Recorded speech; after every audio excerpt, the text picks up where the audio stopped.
Donc la guerre en Ukraine montre encore une fois les échecs de la théorie de la guerre juste, mais en même temps la nécessité de la prendre au sérieux. Il y a plusieurs versions de cette théorie, adoptées d'ailleurs officiellement dans plusieurs confessions protestantes, versions qui se sont développées tout au long du Moyen-Âge et depuis.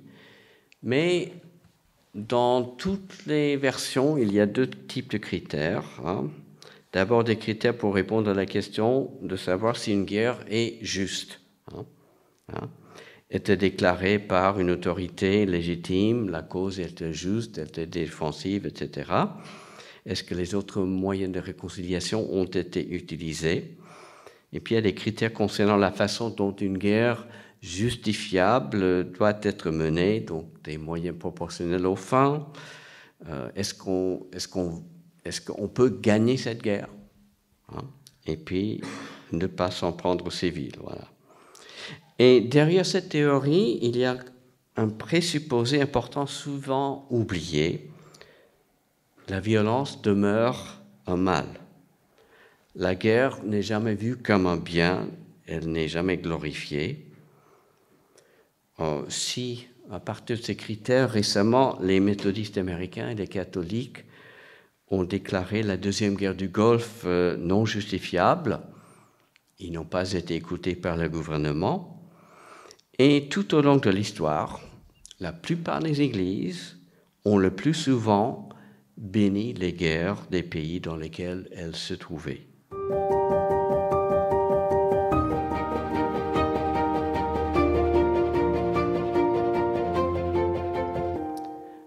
Beaucoup de guerres européennes ont été menées par des chrétiens les uns contre les autres, chaque côté affirmant que Dieu était de leur côté. On voit la même chose du côté russe actuellement, peut-être ukrainien aussi. Donc, il semble qu'il s'agit d'une théorie non appliquée.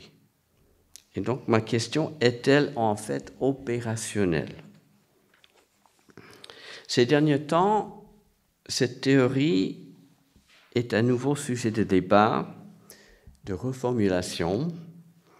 Je citerai l'exemple du Conseil œcuménique et sa décennie pour vaincre la violence qui a pris fin en 2010.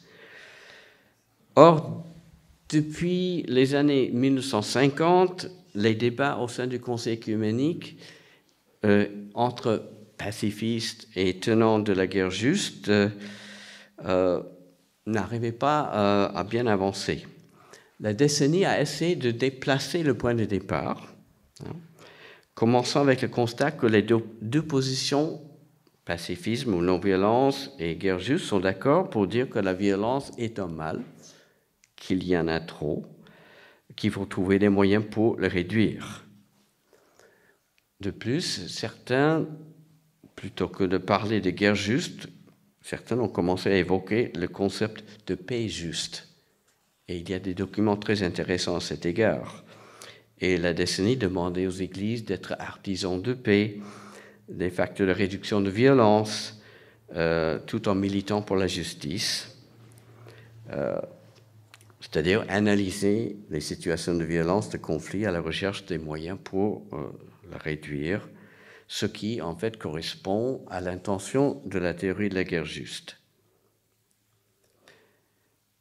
Une référence sérieuse à cette notion de guerre juste ou de paix juste pourrait être un point commun, point de départ, entre églises historiquement pacifistes et celles qui adhèrent à une théorie de la guerre juste, dans le but de réduire la violence et la guerre comme moyen de résolution de conflits.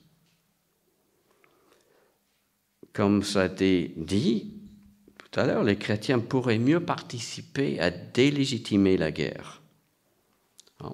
Les protestants français sont entrés dans un discours, adopté des pratiques pour dénoncer le réchauffement climatique, de même pour la violence contre les femmes. Mais trop souvent, on ne parle de la guerre que lorsqu'elle éclate.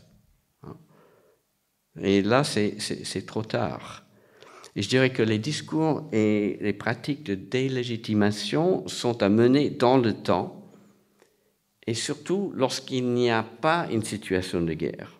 Donc un travail à longue haleine qui n'aboutira peut-être jamais complètement, mais l'histoire montre quand même des possibilités intéressantes.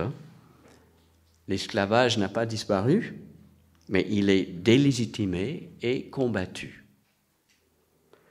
D'autres moyens de résolution de conflits ont vu le jour. La démocratie, l'état de droit ont des défauts, mais une élection vaut mieux qu'un coup d'État ou d'une guerre civile. Un procès en justice vaut mieux que la vengeance. Et l'évolution des structures politiques montre les progrès dans les méthodes pour résoudre les conflits, méthodes qui sont quand même fragiles, on le voit. Et puis dans l'histoire, des protestants comme Grotius ou Kant ont contribué à la réflexion sur la paix.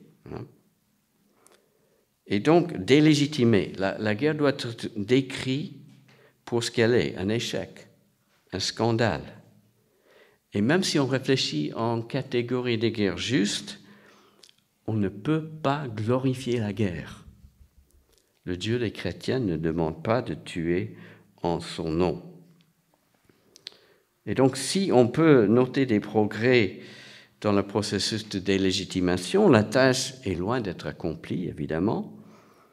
Je pense qu'au niveau politique, l'Église doit être présente dans les débats pour déconstruire certains présupposés qui sont rarement questionnés. Parmi ces présupposés se trouve, par exemple, le réalisme politique ou la notion de responsabilité. Dans les débats sur la guerre, ces dernières notions fonctionnent souvent comme des absolus évidents, issus de la raison, et s'utilisent pour justifier la nécessité de la violence armée pour sa propre cause. Or, l'un des meilleurs théologiens du réalisme politique était le protestant américain Reinhold Niebuhr. D'abord pacifiste, il arrive à justifier la nécessité de la guerre à partir de sa description du réalisme politique. Selon lui, on ne peut pas demander à l'État la même éthique évangélique qui peut être demandée au niveau individuel. Cependant, pour Niebuhr, ça ne suffit pas pour justifier toute guerre. Et plusieurs éléments relevés dans sa description du réalisme seraient utiles dans une critique chrétienne de la guerre. Et ces éléments expliquent le peu de sérieux avec lequel la théorie de la guerre juste a été appliquée par les églises. Il est intéressant de savoir que Martin Luther King s'est beaucoup servi des écrits de Niebuhr pour élaborer sa pratique de la non-violence. Selon Niebuhr, le nationalisme, ou même le patriotisme, est une forme d'égoïsme collectif qui motive beaucoup de décisions politiques. Et la valeur suprême d'un pays, c'est l'autopréservation.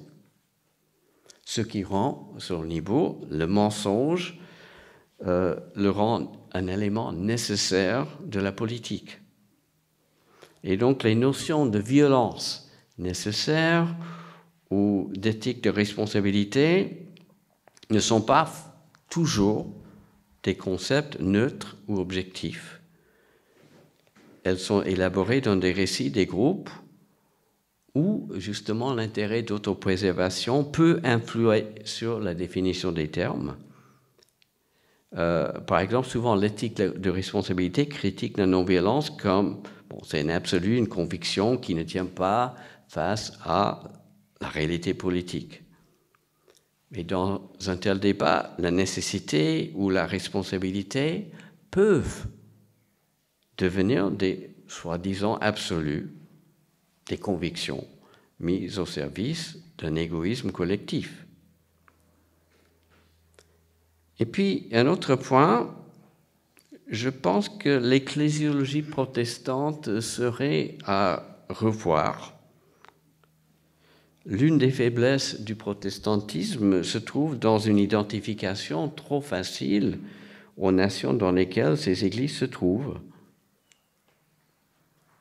les protestants français sont très fiers d'être français. C'est une remarque d'un français naturalisé. Les évangéliques américains, les évangéliques blancs américains n'arrivent pas à distinguer l'Église de Jésus-Christ de la nation américaine. Remarque d'un Américain horrifié devant ce phénomène. Nous savons que le nationalisme chrétien a été très présent dans les guerres du XXe siècle et puis bien auparavant. Je pense que l'ecclésiologie protestante, qu'elle soit libérale ou évangélique, aurait besoin d'être moins individualiste et dénationalisée. Car selon Niebuhr, aucun groupe à l'intérieur d'une nation ne pourra critiquer celle-ci autant que nécessaire si ce groupe n'a pas une identité lui permettant de se voir en dehors ou à part de la nation. Donc peut-on imaginer un protestantisme à la fois à l'aise chez lui, tout en étant capable de critiquer l'égoïsme collectif de la nation? En théologie, la notion correspondante serait la catholicité. Il n'y a pas de déni plus radical de l'unité de l'Église que lorsque les chrétiens sont en train de s'entretuer. Et si le protestantisme s'insère toujours dans une culture ou une nation, il doit aussi cultiver une identité spécifique fondée dans l'évangile de paix, de justice et de réconciliation. Je sais qu'en France, on se méfie de groupes avec une identité particulière, on les taxe de communautaristes. Mais avec quelqu'un comme Stanley Hauerwas, je poserai la question de savoir si le nationalisme n'est pas une expression de communautarisme à une échelle peut-être plus large.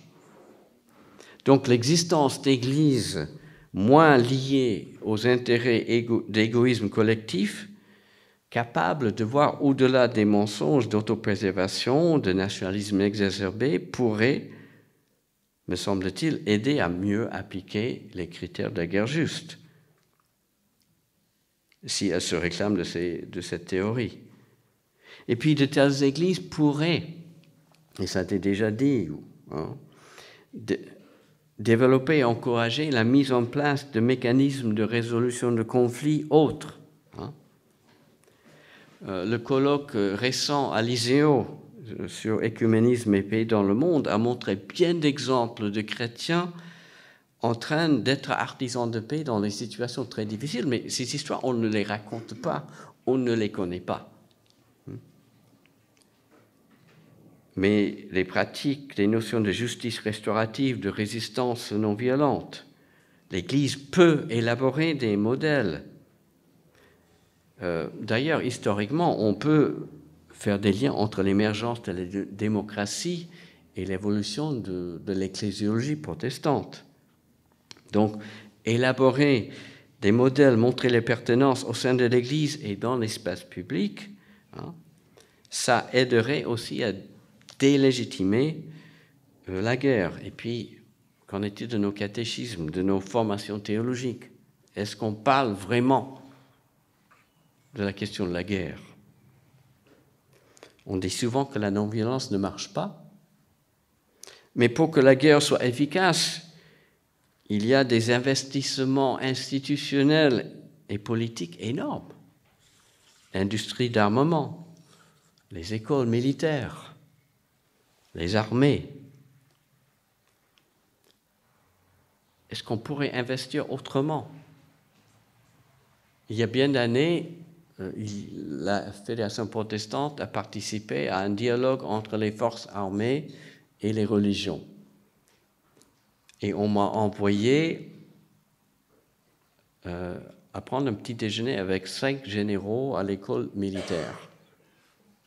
Le ménonite de service. Je pense qu'il voulait m'apprendre des choses. Et donc, mais j'ai raconté la nécessité de réduire les conflits, de trouver d'autres moyens. Et à ma grande surprise, bon, j'allais avec crainte et tremblement, mais ils étaient d'accord. On sait très bien que chaque guerre en produit la prochaine. que la vengeance engendre la violence, la haine engendre et il faudrait être suffisamment intelligent pour investir autrement, ce qu'on ne fait pas.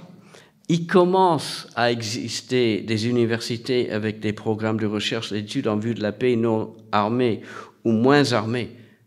Ces écoles sont souvent mises en place par des chrétiens. Mais à ma connaissance, il n'y a qu'un seul programme en France pour l'intervention civile en situation de conflit. C'est à l'Institut catholique de Paris. Et donc, pour terminer, le ménonite, à qui on fait souvent la reproche que la non-violence ne marche pas, demande aux églises souscrivant à la notion de guerre juste de montrer son applicabilité et sa capacité de réduire la violence.